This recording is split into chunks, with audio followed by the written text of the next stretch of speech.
was the African American Spiritual Plenty Good Room. Thank you, Paula, for choosing and giving us that beautiful, uplifting music. You know, the hope and promise and the feeling of resilience we hear in that music is so needed now to sustain the reinvigorated struggle against racial oppression, and also to give us strength to endure the pandemic. So welcome to the Sunday morning service of the Unitarian Universalist Fellowship of San Miguel de Allende, and happy Father's Day. We welcome you to be part of this community where you can bring your whole self, your full identity, your evolving beliefs, and your compassionate heart. As the saying goes, come as you are. We hope you don't stay that way. We begin our service with the lighting of the chalice, a symbol of Unitarian Universalism.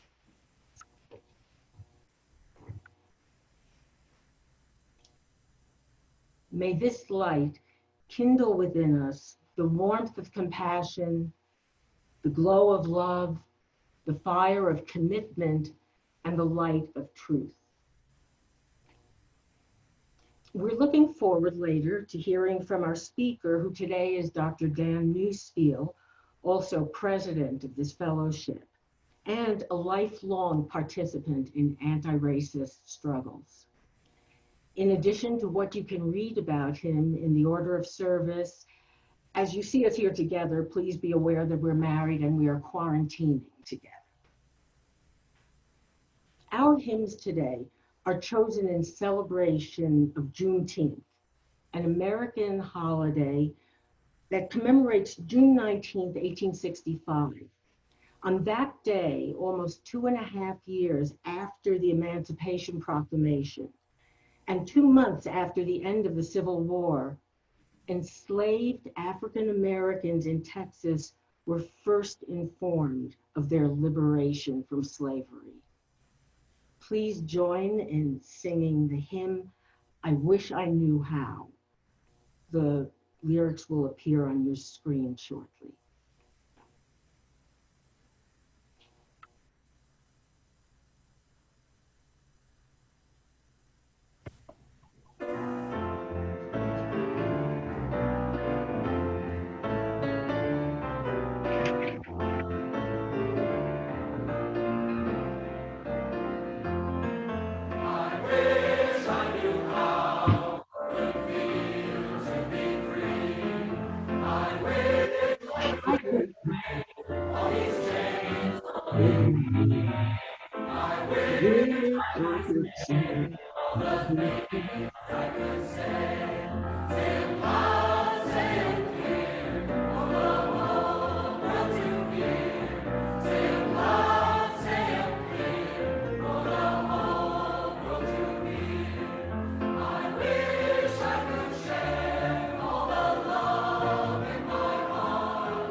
Good morning, everyone. I'm Bonnie McDowell. It's great to see you all here again on this lovely Sunday in San Miguel. I have some news from our fellowship community. Our members should have received bylaws to vote on this week, and we need your voice and your vote. So if you haven't returned your vote, please do so. We're extending voting until Wednesday to encourage more of you to participate. Our weekly discussion groups continue meeting regularly on Zoom, and they're listed in the order of service with some information about joining them. And the chat box also has sign-up information, as well as information about becoming a member of this fellowship if you would like to do that. If you have any comments about the service today, you can send them to Kathy Canepa. Very important announcement now. Next Sunday, next week, instead of Zooming our own Sunday service, we are going to join UUs all over the countries of North America and perhaps the world in joining the virtual Sunday service of the UU General Assembly. It will be broadcast not on Zoom, but on YouTube twice at 9 a.m. our time here in San Miguel and again at 12 noon. We'll put the link in the newsletter and on our website, and we will send you a special email to remind you about how to do this next week. Today, our Zoom breakout rooms after the discussion will happen, and they are a great place to reflect on the service and meet old and new friends.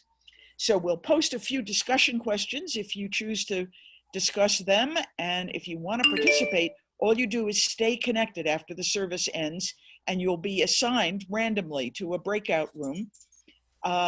If you have to do an accept the room thing, and if you wind up in a room with only one or two other people, stay a few more minutes and you'll get reassigned to a bigger group.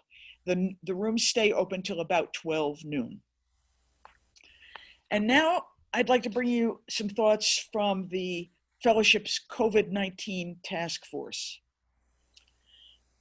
Infection rates in our city and in our region continue to climb, so this is not a good time to relax our precautions. Both testing and hospital care are limited here, so our goal is to minimize risk and not get sick. The new advice from the World Health Organization says that physical distance from others is our most important strategy. Masks are advised for the times when we cannot maintain a distance of at least 6 feet. That would mean when you're taking a taxi, if you're going to the bank or the grocery store, if you're accepting a delivery at your door, or having the refrigerator repair guy in your kitchen. What kind of mask? Well, it does depend. But for those of us 60 and older, or anyone with an underlying medical condition, they now recommend a protective mask, one that actually protects you as well as protecting others. So it's not just the fabric mask anymore. They're talking about a real surgical mask or an N95 respirator, which meet government standards for filtration. So how will we get those? The Facebook group of Jessica and Rebecca and Kate and Joey and others is almost ready to announce a program where we can pre-order this equipment and they will obtain it and deliver it. They will also explain how to use these types of masks correctly and how to maintain them properly.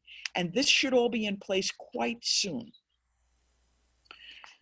I'd like to close with 3 important points from an interview with a noted infectious disease epidemiologist at the University of Minnesota. First point, this pandemic is not going to slow or stop anytime soon. We will have to learn to live with it. Point 2, almost all virus transmission is through the air. He feels we don't need to worry quite so much about contact with surfaces and objects. He doesn't even wipe down his groceries. Of course, we still need to wash our hands frequently and disinfect frequently touched objects like door handles and cell phones. His bottom line, though, is avoid sharing air with anyone who might be infected.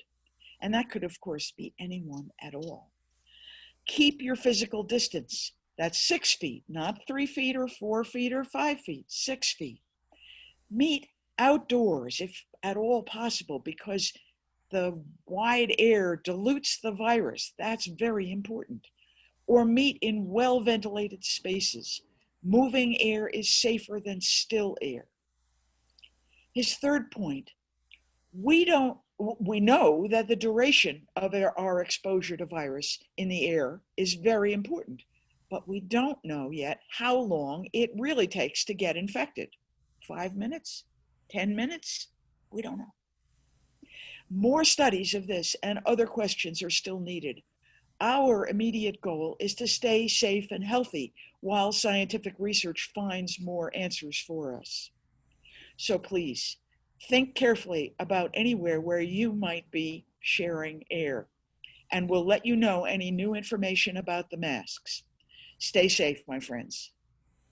And now back to Dan and Kathy for the Fellowship's Covenant.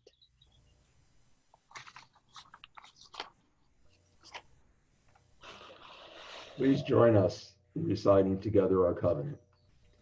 We respect the interdependent web of life and work for a just and peaceful world.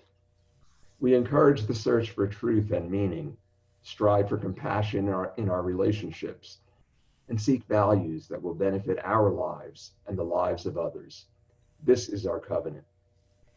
Respetamos todos los estilos de vida dentro de su red interdependiente y trabajamos por un mundo justo y pacífico. Alentamos la búsqueda de la verdad y la comprensión total. Nos esforzamos por mantener compasión en nuestras relaciones y buscamos valores que beneficien nuestras vidas y las vidas de los demás. Este es nuestro convenio.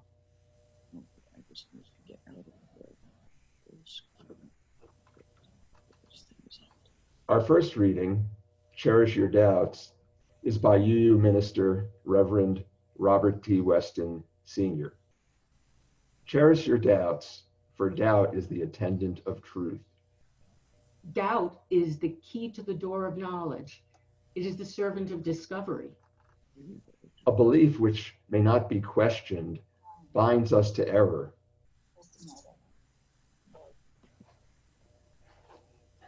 For there is incompleteness and imperfection in every belief. Doubt is the touchstone of truth. It is an acid which eats away the false. Let no one fear for the truth, that doubt may consume it, for doubt is a testing of belief. The truth stands boldly and unafraid. It is not shaken by the testing. For truth, if it be truth, arises from each testing stronger, more secure. Those that would silence doubt are filled with fear. Their houses are built on shifting sands. But those who fear not doubt and know its use are founded on rock. They shall walk in the light of growing knowledge. The work of their hands shall endure. Therefore, let us not fear doubt, but let us rejoice in its help.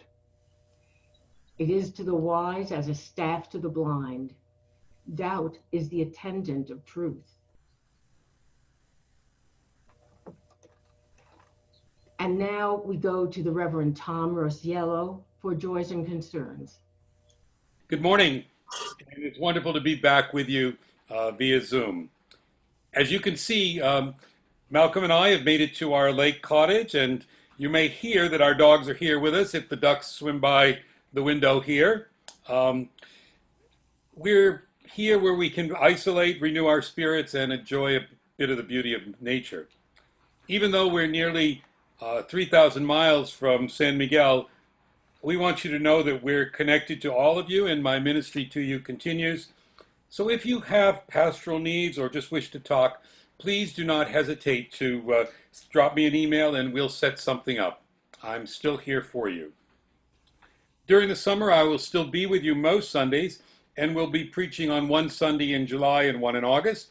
And additionally, we'll have 4 very wonderful and diverse guest ministers joining us, and of course, several wonderful lay-led services like this one today. During this time of physical separation, perhaps more than ever, the sharing of our joys and concerns, the holding of each other in thought in prayer, the reaching out to each other as we embrace both life's blessings and life's challenges is critical to maintaining the fabric of this beloved community. Please email me any joys, sorrows, or concerns you would like me to share in future Sunday services.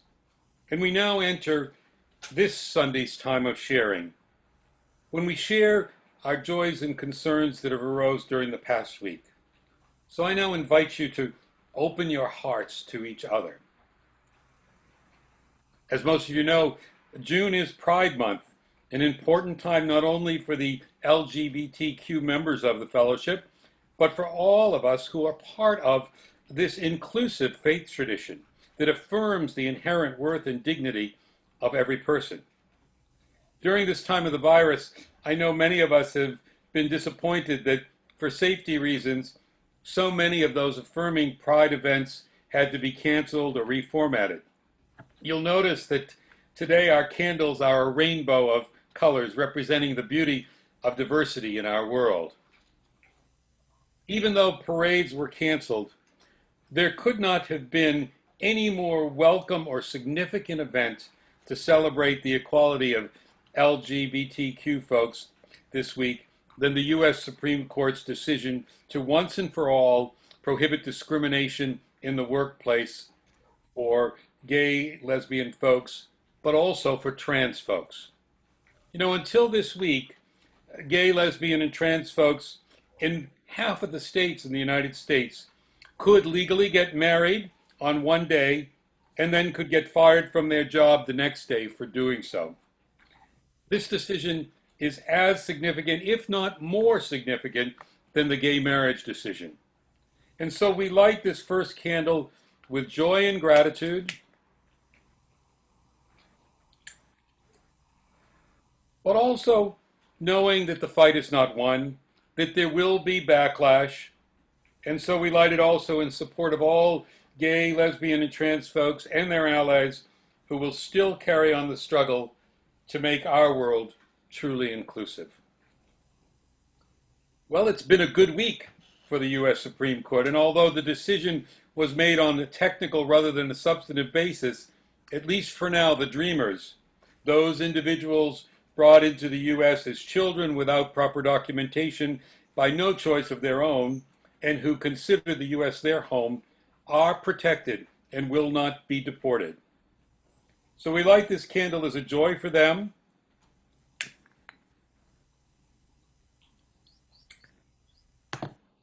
but also as a concern for the many who have and continue to be deported from or denied entrance into the U.S. when seeking asylum.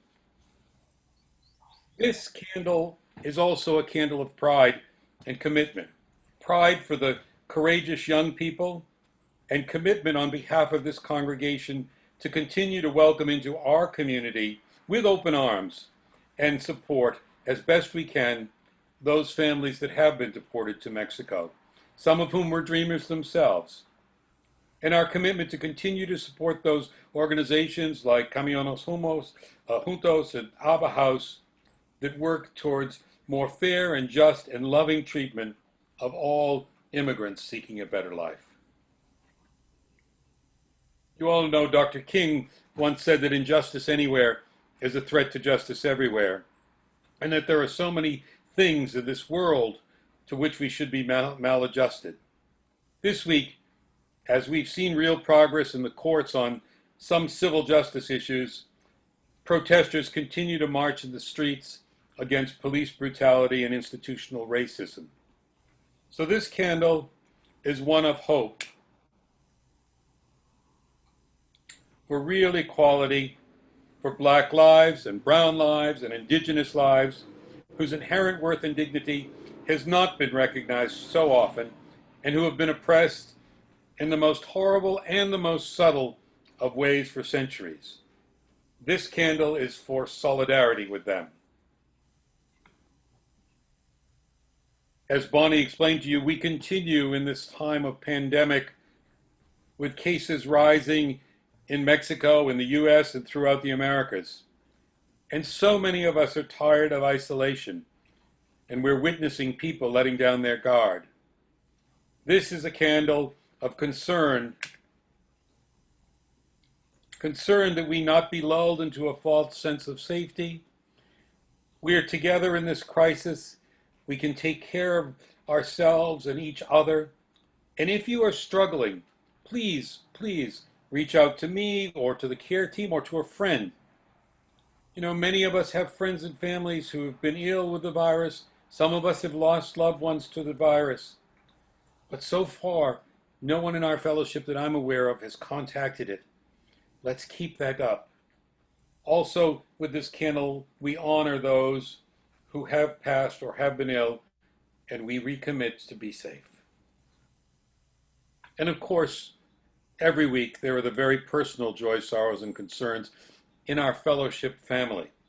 This week, I ask for your thoughts and prayers for Nora Cohen and her husband, Mickey. Mickey is having serious heart issues and this week started on hospice care.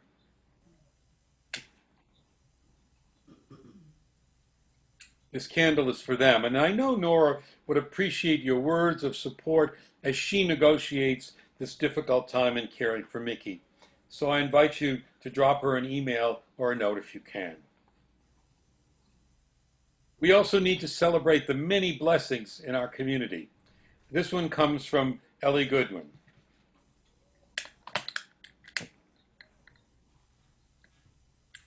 She writes, my breakup group last Sunday applauded the presence of Diego Vargas and Diana Amaya and their technical skills. It seems like a miracle that Diego came to us just before the virus hit and now is so helpful in producing our Zoom Sunday services. And Diana became an administrator assistant just in the nick of time to be able to arrange so many Zoom meetings all week for us. In addition to their magnificent talents, these two bring us joy with their youth and enthusiasm in the midst of so many senior expats. They joined Denise Gallipo, our longtime administrator, in keeping our fellowship working in these extraordinary times. The UUFSMA is so fortunate to have them. And finally, as we do each week,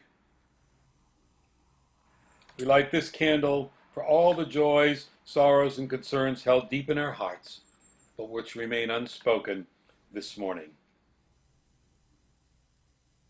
You know, when you think about it, joys and concerns is a time when we recognize that the difficult and the sad, the troubling and the disappointing are mingled together with joy and happiness, success and celebration.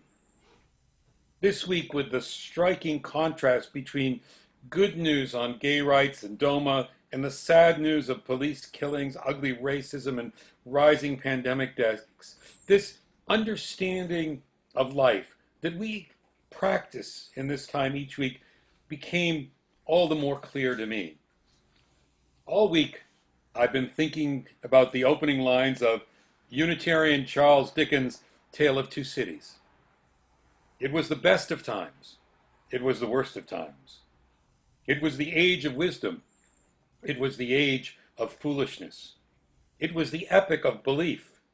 It was the epoch of incredulity. It was the season of light. It was the season of darkness. It was the spring of hope. It was the winter of despair. Sometimes it amazes me how we hold it all together. And what helps us to do that, we can call by many different names, but for me, I call it grace. An incredible power that assures us that we're not alone, even when we are alone. That we're supported by an inner light or an inner spirit. That we will somehow get through things. You know, I don't worry too much about the source of that grace. I don't analyze it too much. Maybe it's God, maybe it's just in our DNA. Maybe it's our community that puts it there and maintains it. But what I know is that it's there. And as you sit now with the highs and lows of this week among us and in your personal life, as you struggle with your own challenges and recommit to be there for others facing difficult times. And as Paula now guides us with her music, I invite you to experience Amazing Grace. And now to Paula.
Thank you, Paula.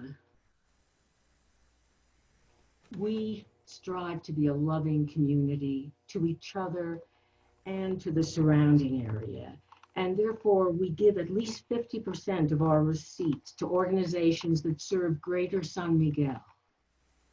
Like many of the NGOs we support, Caminos de Agua had to adapt to the pandemic.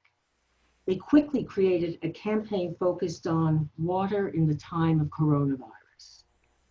Washing hands many times a day, washing down surfaces, and remaining hydrated are not easy for people who only receive water every week or two. And this is an unfortunate reality for many thousands in and around San Miguel. So Caminos de Agua developed a virtual education campaign specifically geared for people who have limited water sources. They filmed video workshops on strategies to help people get water, conserve the water they have, and meet the hygiene requirements to help reduce the spread of the virus. They've been distributing the workshops through community and municipal networks and social media to get these workshops directly into local communities. The workshops include a foot-operated water-conserving hand wash station for the home, a rainwater harvesting system that can be made from household materials, and a lesson on how to make your own hand sanitizer. Our fellowship helps to make all this possible, as well as allowing them to bring on a new staff person to focus on community, education, and communication just as the pandemic was hitting. Your donations as well as helping organizations like Caminos de Agua help to support these Sunday services. If you enjoy these services, please understand that they are not fully paid for by your membership pledges. So during the upcoming musical selection or immediately after the service, please go to our donate link, which you can find in the chat box or at our website, UUFSMA.org. That's UUFSMA.org. You can use PayPal or any credit or debit card and donate any amount, no matter how small. You may indicate in the note section if you want your donation to go toward the minister's discretionary fund, or leave it blank to help meet the expenses of Sunday services like this one, as well as helping to support those in need in our community. Thank you so much for your generosity. And now back to Paula.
And now 2 brief readings, first by Carl Sagan. In science, it often happens that scientists say, you know, that's a really good argument. My position was mistaken. And then they would actually change their minds, and you never hear that old view from them again. They really do it. It doesn't happen as often as it should because scientists are human and change is painful. but it happens every day.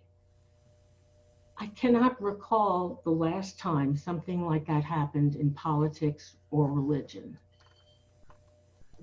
And from Neil deGrasse Tyson, one of the biggest problems with the world today is that we have large groups of people who will accept whatever they hear on the grapevine just because it suits their worldview. Not because it's actually true or because they have evidence to support it. The really striking thing is that it would not take much effort to establish validity in most of these cases. But people prefer reassurance to research.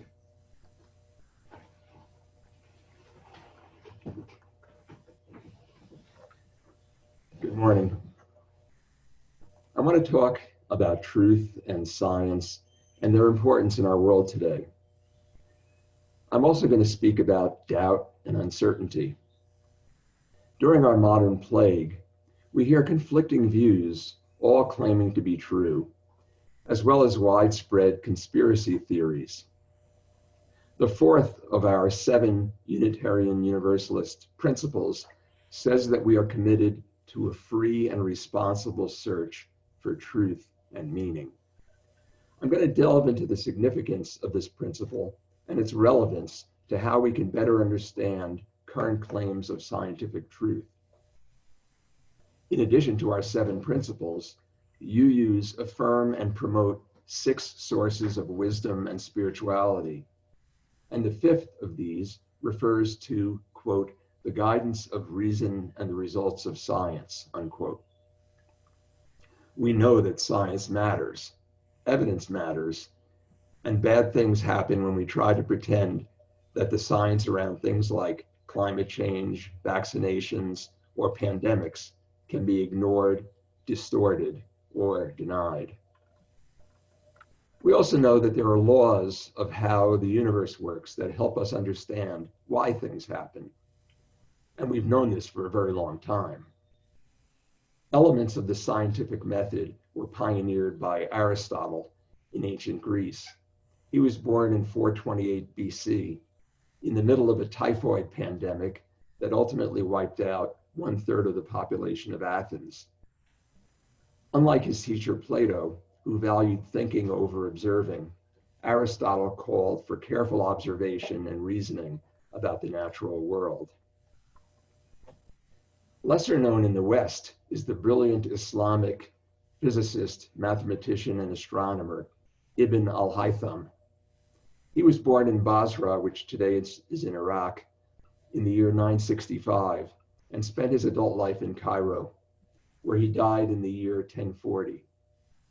Ibn al-Haytham lived during the golden age of Islamic science, and he was an early proponent of the scientific method.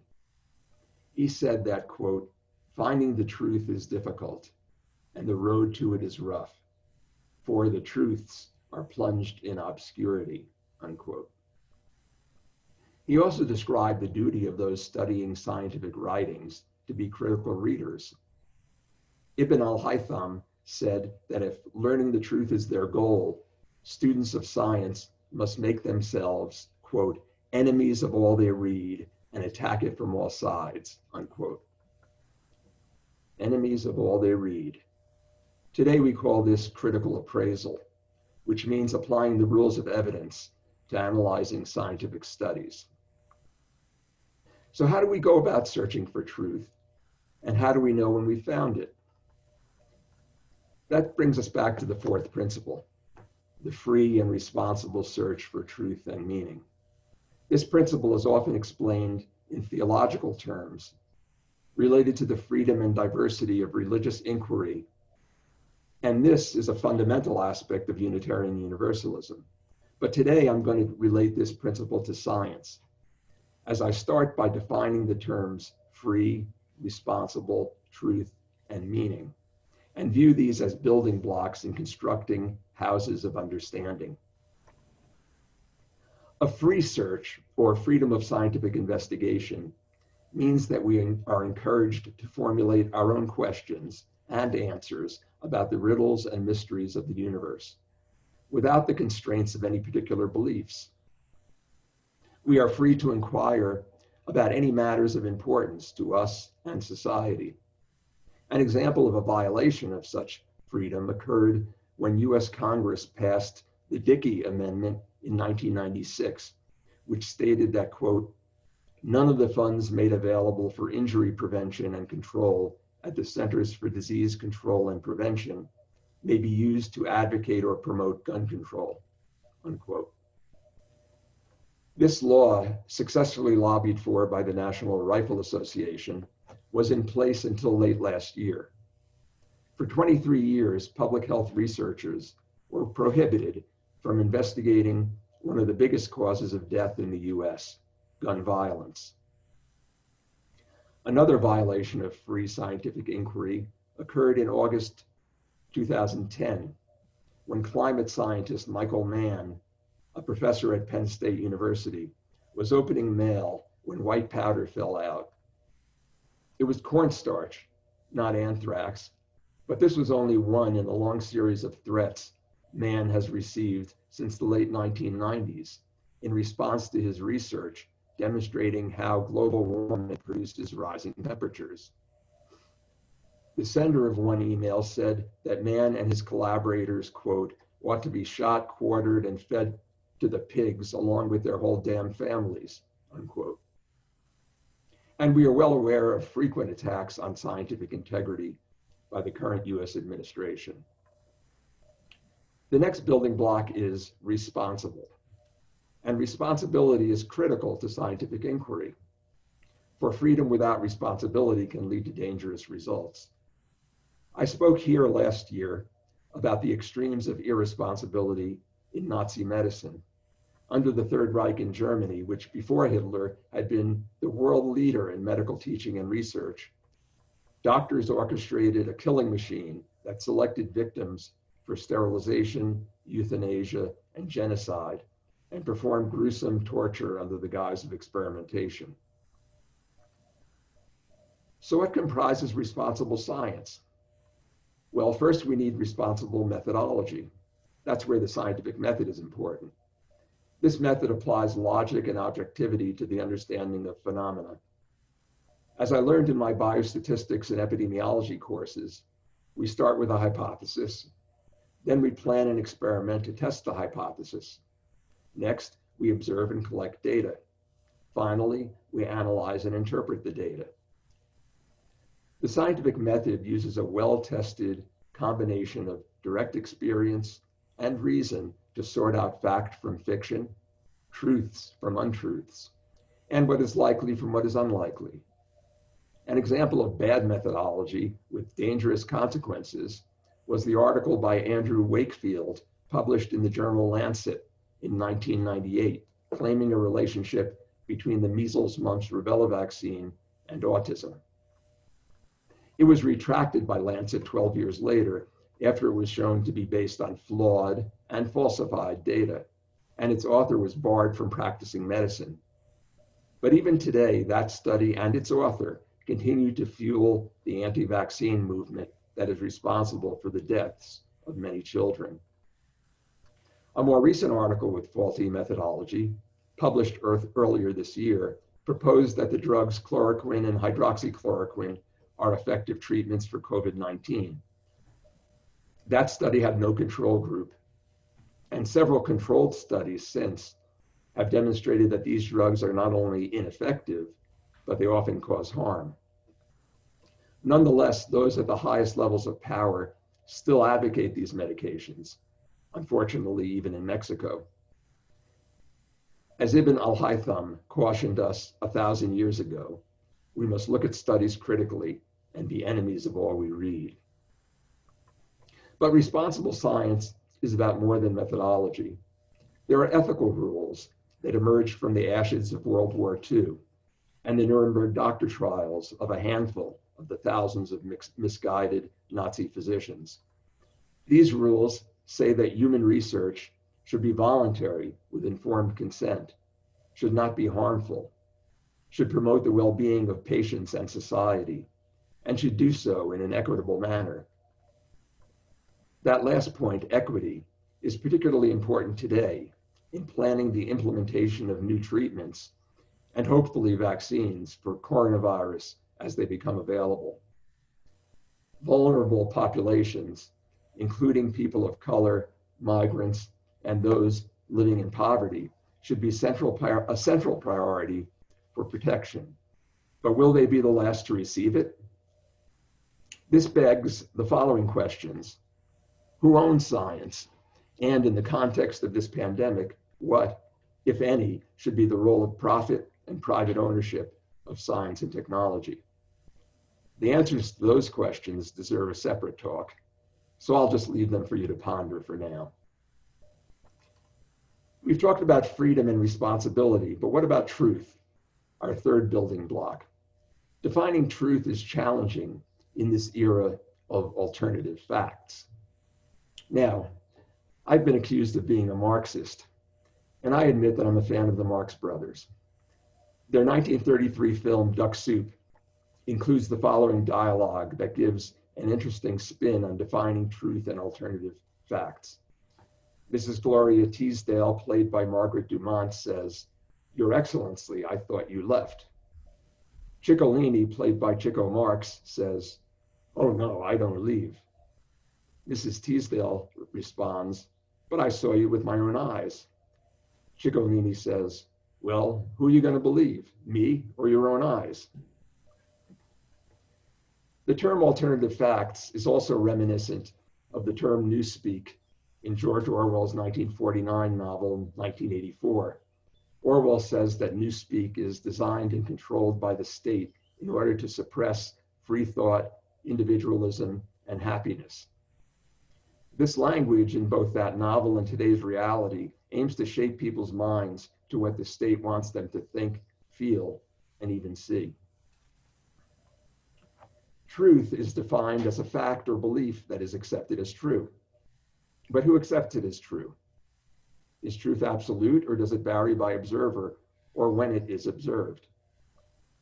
A frequent metaphor used by Unitarian Universalists describes our theological view of truth as the sun. And we're all in a cathedral trying to understand and describe it. We're all standing at different stained glass windows within the cathedral, so we each perceive the sun differently, but we're all looking at the same sun. Another metaphor that many of us know derives from ancient India, the three blind men and the elephant. Each one feels a different part, but only one part, such as the side, the trunk, or the tusk. They then compare notes and learn that they are in complete disagreement, although they're describing the same animal. So truth is often elusive, but may be approached when we put our observations together. But observations only get us so far. Albert Einstein said, quote, "It would be possible to describe everything scientifically, but it would make no sense. It would be without meaning, as if you described the Beethoven symphony as a variation of wave pressures," unquote. That leads us to meaning, our final building block from our fourth principle. Excuse me. In science, meaning is what is intended to be conveyed or interpreted by a concept or observation. What the scientist wants us to understand. Using the scientific method, we can interpret the data we collect and sometimes make conclusions about or interpret the truth we observe, and thus give it meaning. But interpretation of data can only get us, or can get us also into trouble. An important concept in research methodology is bias, which is something that causes a systematic deviation from the truth. A current example of one type, detection bias, is responsible for much of the wide variation in reported mortality rates from coronavirus infections, caused by both differences in rates of disease testing and inaccurate attribution of deaths to COVID-19.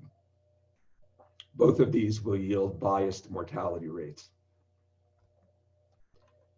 Einstein also said, quote, "Two things are infinite, the universe and human stupidity, and I'm not sure about the universe," unquote. Now, a sensible 7-year-old could tell you that it's not a good idea to drink bleach and other cleaning products. Yet so-called bleach cures did not start in the Oval Office and may be driven by profit as well as stupidity. Mark Grenon, the self-appointed Archbishop of Genesis II, a Florida-based so-called Church of Health and Healing, is the largest producer and distributor of bleach as a miracle healing agent. On his website, he calls it Master Mineral Solution and claims it can help the body heal 99% of all illnesses, including cancer, malaria, HIV/AIDS, and autism. Grenon is known to have influenced current presidential advice on ingesting household cleansers. In a recent op-ed in the New York Times, 4 mothers of autistic children who are working to prevent medical misinformation discuss some of the dangers of the current pseudoscience movement. They explain how the pandemic has exposed the ways this movement is using social media and fear to peddle their products, and call for more responsible content management by large social media companies. These mothers argue that people are drawn to pseudoscientific ideas by a siege mentality rooted in the ideology of the anti-vaccine movement based on anecdotes, conspiracy theories, and fear-mongering distrust of so-called big government, often linked to the disproven autism vaccine myth. Well, as a pediatrician, the use of vaccines to keep kids healthy is close to my heart. As a young child in the 1950s, I have vague memories of devastating polio epidemics. And as a pediatric resident in Pittsburgh from 1979 to 82, I cared for many children who died or were permanently disabled by conditions we rarely see today due to vaccines. I know that vaccines save lives. Yet when I was in practice, I worked with a number of parents who were skeptical or hesitant about vaccines, and a few who refused them entirely. And I'm familiar with some of their concerns. Behind the anti-vaccine movement is big money from right-wing foundations, as well as several prominent celebrities, TV doctors, and other self-interested individuals. Their funds are used to pay for large-scale online campaigns and public events. Organized anti-vaxxers have recently been seen demonstrating side by side with armed right-wing militia at state capitals to end sensible stay-at-home orders and other social distancing mandates. Many well-intended new parents have never seen the devastation caused by vaccine-preventable diseases that have now become rare, and parents are understandably concerned about vaccine safety, so they may be ripe for recruitment by anti-vaxxers. My friend, Dr. Paul Offit, in his book, Deadly Choices, speaks of the critical importance of mistrust in explaining the views of vaccine-hesitant parents. He says, quote, "A choice not to vaccinate is a choice not to trust those who research, manufacture, license, recommend, promote, and administer vaccines, specifically the government, pharmaceutical companies, and doctors." To repair this mistrust won't be easy. In fact, there may be good reasons not to trust the government or drug industry. I often don't. And many of us have known doctors who are not trustworthy. In talking with parents who are skeptical about vaccines, I would always share the facts about their effectiveness and safety, as well as possible side effects. But I believe the most helpful way some of them were convinced to accept vaccines came from developing a trusting relationship over time. It's important to appreciate that science is a process, not a conclusion.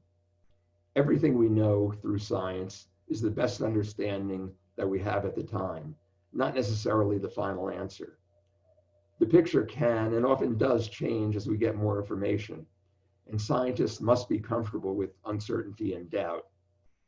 The biologist Carl Bergstrom has recently called upon the media to, quote, "recognize that scientific studies are provisional. Anything can be corrected. There's no absolute truth there. Each finding is just adding to a weight of evidence in one direction or another," unquote. So what do we know and how do we know it? If we accept truth as a process rather than an absolute, we should also understand that we are on a continuous search for truth and meaning. Learning and growing are ongoing parts of what we do as seeking human beings. Just as we UUs abhor fundamental truths in religion, we should also be skeptical about dogmas that claim to be scientific truth. I talked before about critical appraisal and what we read. And I understand that very few of you have the training in medicine, epidemiology, and biostatistics to analyze medical research articles. So I recommend that you choose a few go-to sources that are trustworthy with factual information. For this coronavirus pandemic, the site I recommend is cdc.gov. And for local information, the COVID-19 SMA Facebook page or website. So to conclude, through science, through relationships, through stories, through experiences that we can't yet explain, we gather up building blocks and create structures of understanding. These structures may expand or shift or change over time. Sometimes we may even need to tear down a wall or two, and we may even need to put in a new window or door. Our responsive reading said, "Those that would silence doubt are filled with fear. Their houses are built on shifting sands. But those who fear not doubt and know its use are founded on rock." Throughout the span of our lives, as Unitarian Universalists and rational human beings, let us commit to building ever sturdier and more beautiful houses of understanding to live in and explore from, with foundations of rock. Together, we can make it so. Please join along in singing our final hymn. Lift every voice and sing. The lyrics will appear on your screen.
We extinguish this flame, but not the light of truth, the warmth of love, or the fire of commitment, which it here symbolizes.